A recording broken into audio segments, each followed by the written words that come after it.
The fact this fight is only being contested for the WBO Super Flyweight title does not convey how prestigious this encounter is. Two Japanese fighters.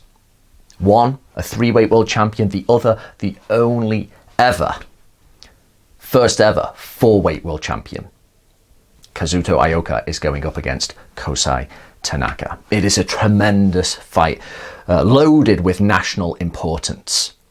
And if you just have got a passing interest in the low weight divisions, definitely check this fight out. If you're not absolutely plastered on New Year's Eve and you happen to have a channel to watch this on, it is going to be a fantastic fight. Kazuto Ioka is just loaded with class. A brilliant, one of the top operators in world boxing today. A lot of people, of course, will have never even heard of him because he's so low down in those weight divisions. I believe started at minimum weight, as is the case with Kosei Tanaka. These guys started at the very bottom weight in the whole of boxing and have worked their way up.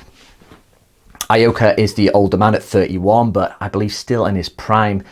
He is a really smooth operator. He is the more experienced guy.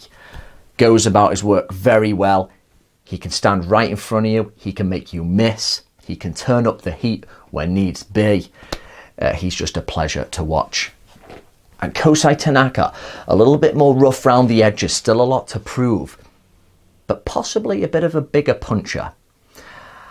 And while he doesn't have as many layers to him as Ioka does, he has a tremendous left uppercut. That seems to be his honey punch. And he comes in and he does have quite clever attacks. He'll switch his stance, almost a bit Tyson-esque, switch the stance and then come in at a different angle with certain shots. So he can be creative himself. He is happy to go to war here.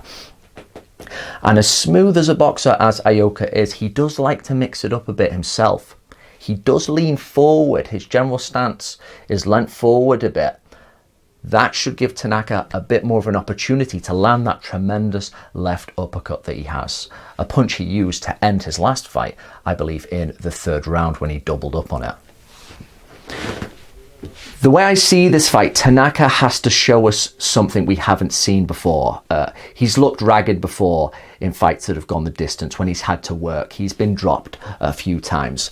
He would have to raise his game. He would have to show us, I think, a certain kind of polish and tenacity to beat Ioka at this stage in his career that we have not seen before yet. All things being even, going in from what I'm seeing, I have to favour Ioka, who seems to have a little bit more to him with his boxing game. He can move. He's got enough power. Very capable at all ranges. Defensively better, which I think might be the big factor here. Tanaka is a little bit ragged at times. He's sometimes too willing to just lean on you forehead to forehead and get copped with shots that maybe he doesn't need to. He does have the younger legs at 25. He can be quite explosive with his movement, but again, he is going to have to bring a polished game plan. He is going to have to fight to a high degree that we haven't seen yet, I feel, to win this one on points.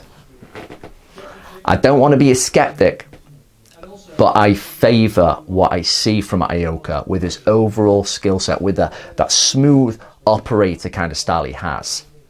I favour him to get a unanimous decision.